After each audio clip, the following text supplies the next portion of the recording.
You are listening to the Push Media Podcast Network.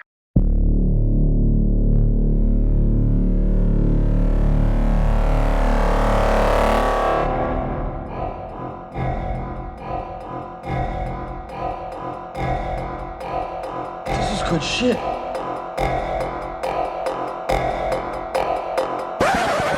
This episode is dedicated to all the teachers that told me I would never amount to shit when I was just hustling, trying to make some money so I could feed my daughter.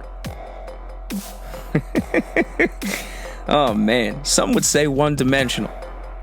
Others would say practically the same joke from the last episode right out of the gate. Others would say, hopefully, others would say, fuck those people. I hope. I don't know. I doubt that. People aren't that direct in how they speak anymore. People aren't just saying what they feel. But no, in all seriousness, let's get serious. Let's get serious, Joe Rogan. I brought the documents. Well, in this case, I actually did bring the documents, which is a reference to no one in particular at this point. I don't know. It's just something that I hear in my head when certain reoccurring themes come up when I'm trying to follow shit happening in the world. Definitely not me doing anything specific in reference to any person out there right now. But this episode is dedicated to the unnamed postal worker, the tomb of the unnamed employee of the post office, a far too commonly forgotten role, a tragic role filled by many people of all walks of life who decided to heed the call that they felt deep within their core to serve their government, their country, their community, their people, and in some instances, I'm sure for some of them, their God, to work for the federal post office, delivering mail in a form that no one wants to receive it anymore. I forget mail exists. I forget that there are things, there are people, there are businesses, and there are grandmoms and your grandmoms. And when I say your grandmoms, not just mine, like my grandmom, fucking tremendous lady, sends me cards on Halloween as if that's still a holiday that should ever be like a card holiday where you get, $10 in it and just a fucking heartwarming message with a few stickers that make you wonder, why is your grandmom collecting stickers? Of course I get mail from her still, but what I'm saying is I get mail from your grandmom too, because that's how much of a mark I left on your entire family. Like Genghis Khan, only incredibly charming and a lot taller. I don't know, maybe. History is written by the smaller. Who knows what's going to happen? But what I do know is this episode is dedicated to the most recent entry of the Tomb of the Unknown Federal Postal Employee, because just, I think a couple hours ago, I just read this. I just came across this, and when I say just, I mean literally just a story in which a postal worker was murdered in broad daylight, shot in the mother-loving dome piece by a masked person on a motorcycle in all black. And I'm not kidding. That was not my words. That was what I just heard other people, specifically news anchors and reporters in the field, out at a satellite CBS affiliate in Longmont, Colorado, which is a suburban town not far from Denver, Colorado. Now, Denver, Colorado, for the uninitiated, is a city which I think may or may not, but probably may, serve as the capital for satanic space lizards who live underground and meet with their government liaisons in the airport. And that's just all I have to say about that, and I think that's all obvious, and I don't have to provide any type of proof to back any of those claims up. But if you do need any of that proof, next time you find yourself in Denver, specifically the airport, do me a favor, look at the motherfucking walls. Take a look at those paintings, tell me what's going on. Also, fun little fact, just to wrap up the airport thing, because I'm so not going to be a guy talking about the Denver airport to strangers. The horse statue outside, if you ever notice when you ever do take your trip to Satan's airport, that horse erected outside the day it was unveiled literally killed the guy who built it, and also is blue and has fiery bright red eyes, because that's what most horses look like. But what happened, again in Longmont, I digress, and I'm sorry, and I mean no disrespect to the unnamed postal worker, because no matter how hard I just tried for the last 20 minutes, which you could debate how hard that really is when it comes to trying, but I promise you my 20 minutes of trying is probably slightly above average for most people anyway. but what I could find was literally jack shit. It's crazy. A man was gunned down in broad daylight, and it is the talk of the town out in Colorado, which granted is not New York or California, so doesn't really matter at all, but it's still the state that happens to have Satan's concubine headquarters.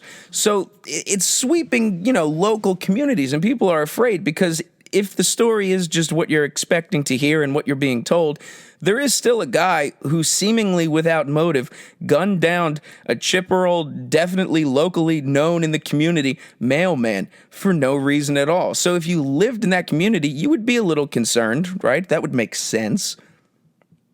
So that's what they're reporting on. And I kept trying to watch all these different available videos from like the local news out there, and they were just completely devoid of any type of emotion, any terror, any of these schmucks they grabbed off the street from this cul-de-sac in shiny, happy Colorado, who you would imagine would be terrified for their sweet, dumb, granola-eating lives, that there was a murderer out on the loose on a motorcycle in some slick leather pants.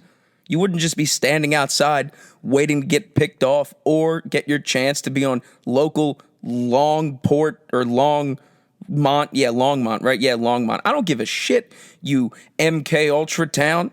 I don't know if any of you are familiar with the coal mining history of Pennsylvania, which none of you should be, and I actually am upset I am myself. But there was this thing with coal mining towns, or when there was a big chunk of the economy based on these businesses or corporations owning a natural resource in the earth, and then the economy locally sprang up around it because it had to be mined and processed and, all that good stuff that eventually made the earth catch fire right now today. But back in those days, the companies that would buy up the land that had these resources would also kind of in a weird way by de facto end up building a town, almost like an artificial neighborhood owned by a company. Those old towns that I guess you could associate with like gold mining and prospectors and all that shit. I imagine that is what any suburban cul-de-sac within a 90-minute drive from Denver is for government cast-offs from, you name it, seeing aliens they weren't supposed to, MK Ultra research, witness protection programs. Maybe you are a parent involved or had a child involved in the Columbine shooting who was asking one too many questions.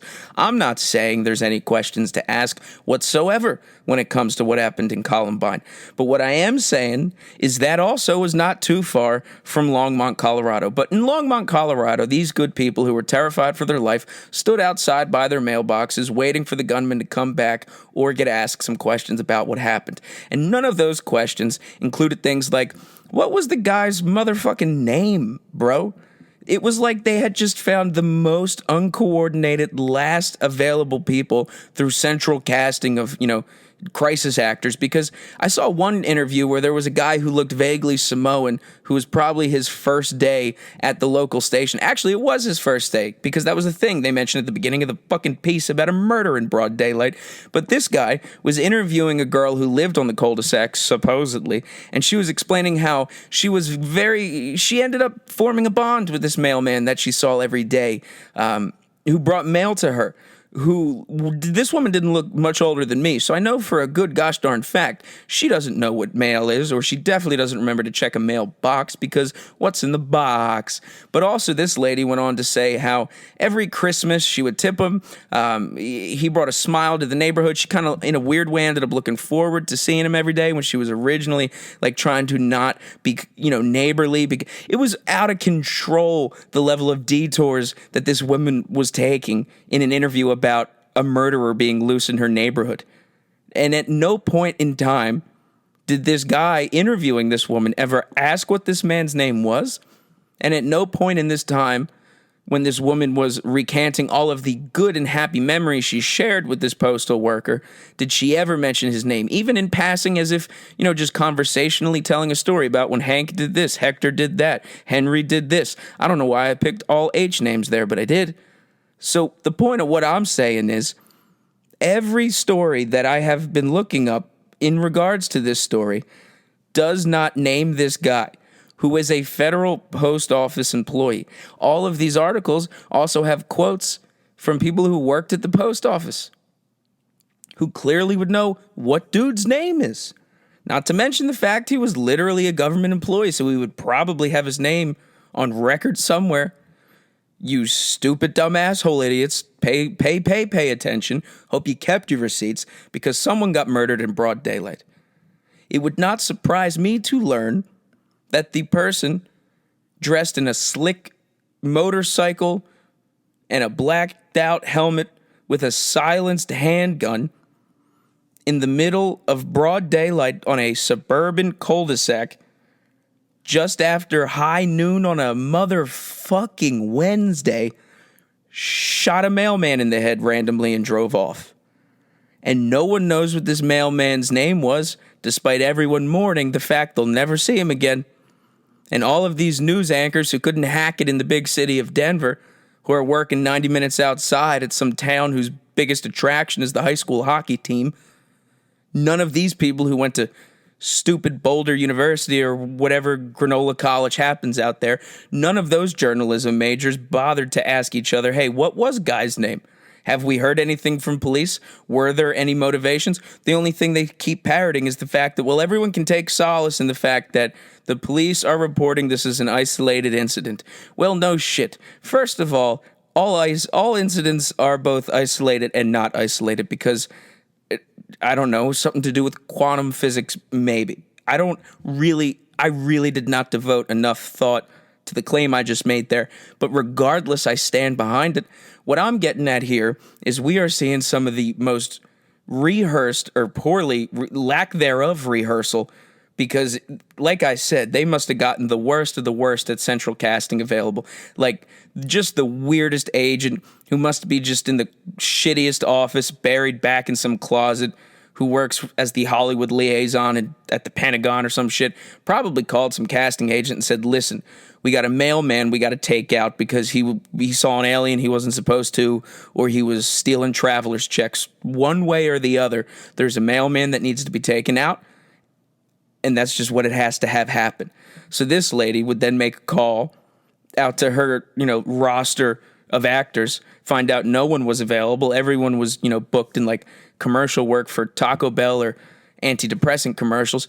And what we got back was this dumb woman named Kelly pretending to live at a cul-de-sac in Colorado, giving the most uninspired soliloquies to a microphone and a camera about a mailman she never once met, just because she got about $200, I guess.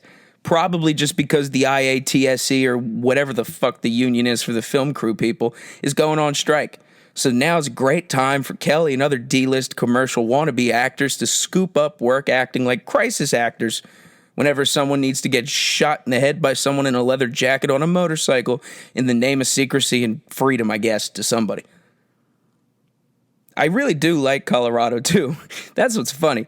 I love it. I've only ever been there twice. I've been to the airport once, and I've been to that airport before I really knew what the hell was going on, or before I lost my mind, depending on how you look at it. But just in hindsight, I felt creepy and gross for being there. Imagine going there now. Pay attention next time you're there. They also built that airport like 90 fucking miles outside of the downtown Denver. And the creepiest part about that, because obviously airports can't be built in the middle of downtown, otherwise it would fly into buildings. I'm going to leave any potential joke just there because I'm maturing as a person.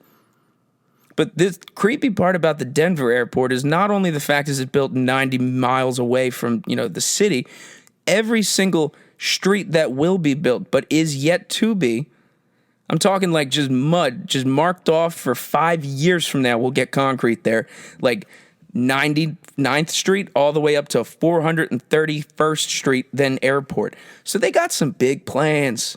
They got some real big plans for the Mile High City. They're going to keep building and building, and then allegory, and then life imitates art. You know what I'm saying? If you do, you do. If you don't, you don't. Either way, what's going to happen is what's going to happen. I really hope someone gets to the bottom of at least what that poor post office worker's name was. At least give him that. We got to stop just silent. We got to stop this massive collective silence when another one of our postal workers are taken from us by people on assassin motorcycles. Yeah, I just fucking coughed. I could cut it out, but I won't. But you know who should cut it out? That would be people murdering people. Actually, that's too bold of a statement. I don't want to speak in absolutes. I'm not that person. Clearly, I'm someone open to ideas. Because there's plenty of times you should murder somebody. Countless times. There's literally thousands of... I would actually theoretically argue there is an infinite number of reasons for you to murder somebody. And I am not someone who's particularly fond of violence. I have very little experience when it comes to real life violence. I have a very nominal martial arts background from when I was a little ying bing up until about an early teenager. Best I ever did was third place at a tournament in Connecticut, and then went to a Fridays to celebrate after I got front kicked in the chin and my teeth clicked. It was at that point I realized I don't really want to engage in violence. That being said, I do believe there are an infinite number of times and reasons and motivations in which you should consider that you gotta step up, do some man shit, and fucking murder. I am not inciting violence, but I am saying murder. Because what else are you to do when someone has some information that you don't want to get out there? It's not like you could talk to them. It's not like you could consider maybe being the type of person that doesn't, have business dealings and handlings in the type of shit that's worth murdering people over concealing. But if worse comes to worse, push comes to shove, knock, knock, who's there? It's push. Wait, this is Shove's house. You have no choice but to tell someone we need an assassin to dress up like a DHL delivery parcel driver and show up and murder a judge's family. You have no choice but to hire an assassin to wear an all-leather Gucci ensemble on a black Ducati with a silenced handgun in the middle of broad daylight, not far from our headquarters, getting kind of cocky, some would argue. And you got to murder them. What else are you going to do? Because that guy had mail. He had a piece of mail. He had something he wasn't supposed to put in a mailbox, and he probably didn't know it. Because I do not believe, in spite of their slogan, rain, snow, sleet, or hail, or whatever the fuck those old Vietnam vets are talking about, despite their slogan, I don't think any of them want to die in the pursuit of getting people their mail. No one wants to sacrifice and lay down their life to make sure you get this month's Bed Bath & Beyond coupon, which albeit are incredible. Have you seen the savings? It's like they're the last business that understands brick and mortar. I know, girlfriend. But still, no mailman's trying to die for that. So honor him. Honor him by finding out his name, guys. My God. We're just going to not find out his name. No one's going to talk about this. This will not be heard by anybody. I found this story by pure dumb luck and chance, which obviously doesn't exist. But no one else will. No one's going to give a shit. And for those of you that do hear this, congratulations. Isn't this going to be infuriating finding more and more things like this? Because believe me, they're going to happen. They're going to happen. Oh my God, so frequently. Once you catch the first one, it just does not stop. It happens to a point where you're like, are they fucking with me? Like, this is really getting brazen, right? Am I wrong? Am I wrong? Is no one asking what the murder victim's name was? Is no one on the news team? Are none of these journalists who are interviewing neighbors who don't know the man yet have long memories with him? No one is going to point out the fact all of this is happening on television. You know why? Because it's on the evening news. If you need to murder someone, this might be the moral of the story here. If you have to murder someone, obviously someone's going to find out because it's hard to get rid of a body. So the best you could do is damage control.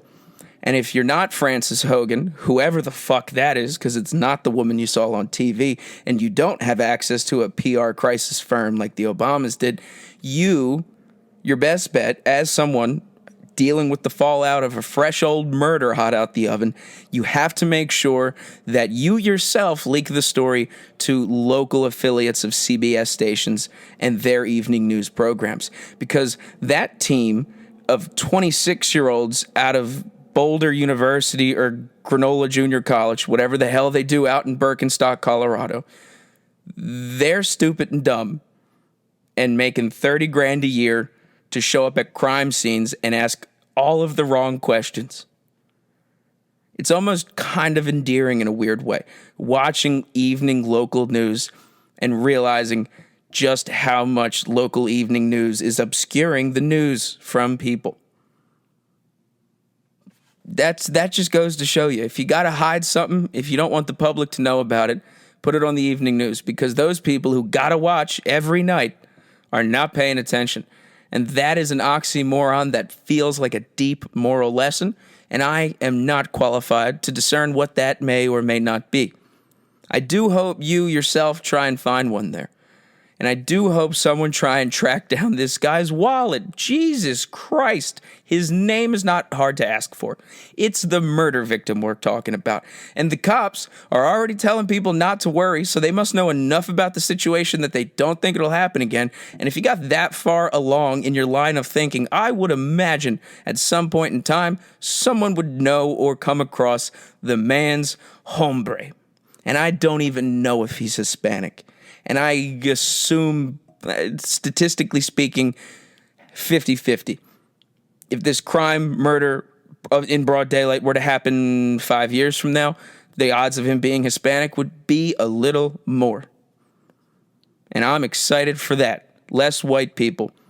Because I am pretty sure, and I am not a self-loathing Caucasian, because one, I still, to this literal moment in time, don't understand what a Caucasian is. And two, I love myself. And I almost started doing another Kanye quote there, but I didn't, and I caught myself, so you're all welcome for that.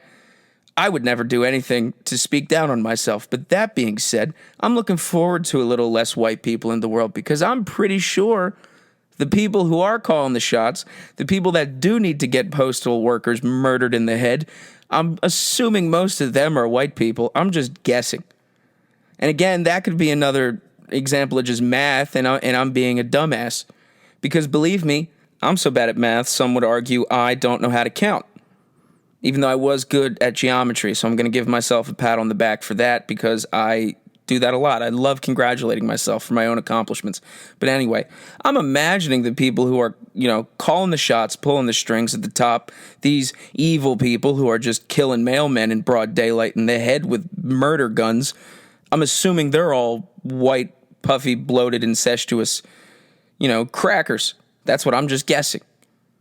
And this is not me being a white guy saying white people suck just so I could get more, black friends, which, believe me, who doesn't want that?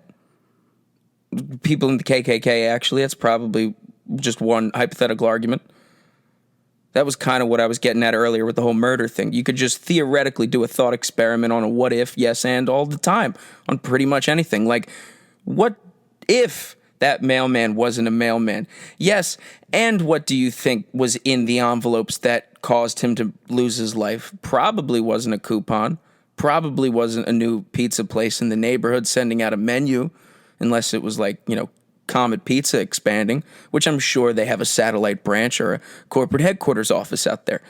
Because who doesn't need that pizza flown in? Goodness gracious, I regret going on this path here with this one. We're going to walk our way back out of this very, very slowly with a story about an evil white guy's company like Amazon. So Jeff Bezos, who doesn't even run Amazon anymore, everyone's got to wrap their head around that. I'm so sick of correcting people when I hear that bullshit. But Amazon, there was this big leak and some more news that isn't news. I'm sure you probably didn't hear about it when you had on the evening news. Amazon documents, this fancy, buzz phrase, reveal that Amazon was artificially propping and boosting the search results of all of their knockoff products. All of the products that the company that revolutionized and maximized convenience of retail, that also sell their own version of products that for the most part are pretty much just the same. Because let's face it, how many factories in the world? That's where all this shit comes from, factories. It's kind of like anything that comes out of a factory at some point ends up in the fucking ocean or in the air. So there's only so many things that could be made and so many things that could be done to those things to, differentiate them in terms of quality. What I'm getting at is a knockoff or a store brand is just fucking fine, okay? You don't need a Gucci leather jacket if you're going to ride a motorcycle and kill a mailman. You just need a leather jacket. But Amazon, it's like some scandalous thing that they're essentially trying to make their business more profitable. I don't even know what's wrong with this. If they sell their own products and they also have an online platform, essentially a search engine in a sense with how much shit is on there, movies, products, content, digital downloads, books, kids in cases on Wayfair products, things like that. I said I was going to get off that path, but I brought myself back there. You see what I'm saying? This is stupid. It's dumb. But anyway, getting back off again. I mean you no harm Wayfair or Pandora, the jewelry company, which is selling jewelry featuring missing children's teeth on the bracelets. That's a real thing. I can't do anything about it except ring the bell or blow the whistle. Bish!